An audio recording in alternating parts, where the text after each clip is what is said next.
One's the highest and worst? No, I'm the lowest? I'm the lowest. You're the lowest. Okay, tier 1, you're the lowest. But a criminal. Yes. Is your money dirty money? If you live. I just asked a question. Is your money dirty money?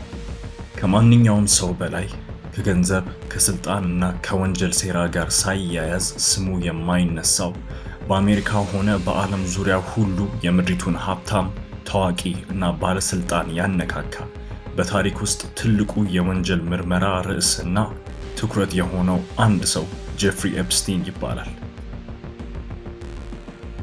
ዛሬ በዚህ ቪዲዮ ጄፍሪ ኤፕስቲን ማን እንደሆነ፣ ሀብቱን ከየት እንዳመጣው፣ እንዴት እንደሞተ እና ሰሞኑን በአሜሪካ መንግስት ይፋ በተደረገው ይህ ሰው የወንጀል ዓለም ውስጥ የነበረውን ተጽዕኖና ሚና በተመለከተ ወደ 3 ሚሊዮን የሚጠጉ ዶሴዎች ምንም በተያያዘ እንደሆነ አብረን እናያለን።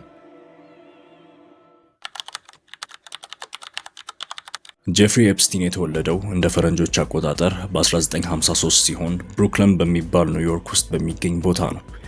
ኤፕስቲን ወደ ገንዘብ አስተዳደር ሳይገባ በፊት የሥራ ሙያውን ብሎ የጀመረው በአስተማሪነት ነው። በገንዘብ አስተዳዳሪነት ሥራ ዓለም ላይ ከሀብታም ታዋቂና ዓለም ላይ ተጽዕኖ ፈጣሪ ከሚባሉ ታላላቅ ሰዎች ጋር የተለያዩ ሥራዎችን ሲሰራ ነበር። ከዛም አልፎ የቅርብ ወዳጅነትን የፈጠረ ሰው ነው። ነገር ግን ኤፕስቲን ካካበተው ሀብትና ግንኙነት ባለፈ ታዋቂ የሆነበት አንዱ ነገር ከ18 ዓመት በታች የሆኑ ልጆች ላይ ለብዙ ዓመት ሲያደርስ በነበረው ህገወጥ ዝውውርና ወሲባዊ ብዝበዛ በግንባር ቀደምተኝነት የስሙ ዝና ነበር። ከኤፕስቲን ዙሪያ የሚገኙት እነዚህ ታላላቅ ሰዎች ስማቸው ለጆሮአችን አዲስ የሆኑ አይደሉም። ከነሱም ውስጥ የአሜሪካ ፕሬዝዳንት የሆነው ዶናልድ ትራምፕ፣ የማይክሮሶፍት መስራች ቢል ጌትስ፣ የኢንግላንድ ልዑል ፕሪንስ አንድሪው፣ ሙዚቀኞች እንደ ጄዚ ሲሆኑ በርካታ ፖለቲከኞች፣ የነገስታት ቤተሰቦች፣ ዝነኛ የዓለም ታዋቂ ሰዎች እና የቢዝነስ መሪዎች ከነዚህ መካከል ናቸው። የኤፕስቲን የሀብት ጉዞ የተለመደ አይነት አይደለም። በስራው ዘርፍ ከሚገኙት የባንክ ሰራተኞች ወይም ኃላፊዎች ሳይሆን ራሱን እንደ ጎበዝ የገንዘብ አስተዳደር አማካሪና ባለሙያ አድርጎ ለእጅግ በጣም ባለ ሀብቶች የግብር አወጣጥ ዓላማዎች፣ የንብረት አስተዳደሮች ላይ እና በተለያየ የዓለም ጥጎች የሚገኙ ባለስልጣናትና ተጽዕኖአዊ ሰዎችን እርስ በርስ በማስተዋወቅ ነው። ኤፕስቲን የሙያ ብቁነቱን የሚደግፍም ሆነ ስራውን እንዲሰራ የሚያስችለው ምንም አይነት ህጋዊ ማስረጃ ሳይኖረው በዓለም ላይ ከፋሽን ቀደም በሆነው የአሜሪካ ካምፓኒ ቪክቶሪያስ ሲክሬት መስራች የሆነው አሌክስ ዋግነር እና አፖሎ ግሎባል ማኔጅመንት ከሚባል የአሜሪካ የንብረት አስተዳደር ድርጅት ተባባሪ መስራች ከሆነው ሊዮን ብላክ ደንበኝነት ምክንያት እነዚህ 2 ቢሊዮነሮች ለኤፕስቲን ሀብት ዋና ምንጮች ሆነዋል። የኤፕስቲን የሀብቱን መጠን በመቶ ሚሊዮኖች የሚቆጠር ሲሆን በተጨማሪም በርካታ የካሪቢያን ደሴቶችና የግል ጀቶች ነበሩት።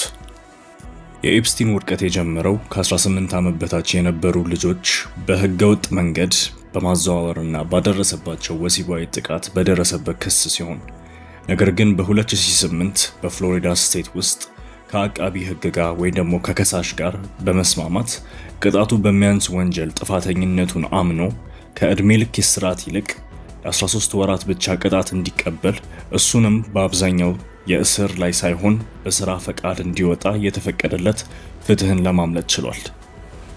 ከ11 ዓመት በኋላም በኦገስት 10 2019 ከኒውዮርክ በመጡ አዲስ ክሶች ፍርድ ቤት ለመቅረብ በእስር ላይ ሳለ ድንገት ሞቶ ተገኘ። ኃላፊዎች ራሱን አንቆ ነው የገደለው ብለው ይፋ ቢያደርጉም ሰውየው ከነበረው የወንጀል ታሪክ አንጻር ብዙ ሰዎች ይህን ለማመን በፍጹም አልፈቀዱም ነበር። And everyone's trying to say it was just suicide, no big deal. And they're like, the cameras didn't work, no big deal, whatever, it's over, let's not talk about it anymore. ባሳለፍነው ወር መጨረሻም የአሜሪካ መንግስት ጄፍሪ ኤፕስቲንን በተመለከተ ለብዙ ዓመት ባደረጉት ምርመራዎች ያላቸውን ወደ 3 ሚሊዮን የሚጠጉ ገጾች፣ 2000 የሚጠጉ ቪዲዮዎችና 180,000 የሚሆኑ ፎቶዎችን ለህዝብ ለቀዋል። እነዚህ ፋይሎች ኤፕስቲን ከተለያዩ ታዋቂ ሰዎች፣ የነገስታት ቤተሰቦች እና ፖለቲከኞች ጋር ያደረገውን የኢሜል ልውውጥና የሰራቸውን ወንጀሎች በግልጽ የሚያሳዩ መዝገቦች ናቸው። የጄፍሪ ኤፕስቲን ታሪክ የገንዘብ፣ የስልጣን እና ብዙ ያልተመለሱ ጥያቄዎች ታሪክ ነው። የእነዚህ ፋይሎች መለቀቅም በዓለም ዙሪያ እንዴት ኤፕስቲን ይህን ሁሉ ነገር ማድረግ እንደቻለ፣ ማን እንደተባበረውና ማን ሲደግፈው እንደነበር ለማወቅ የብዙ ሰው ፍላጎት ሆኗል። ይህ ቪዲዮ ከተመቻችሁ ላይክ፣ ሰብስክራይብ እና ሼር በማድረግ ያበረታቱን። መስማትም የምትፈልጉት ሌላ ታሪክ ካለ ኮሜንት ላይ አስቀምጡልን።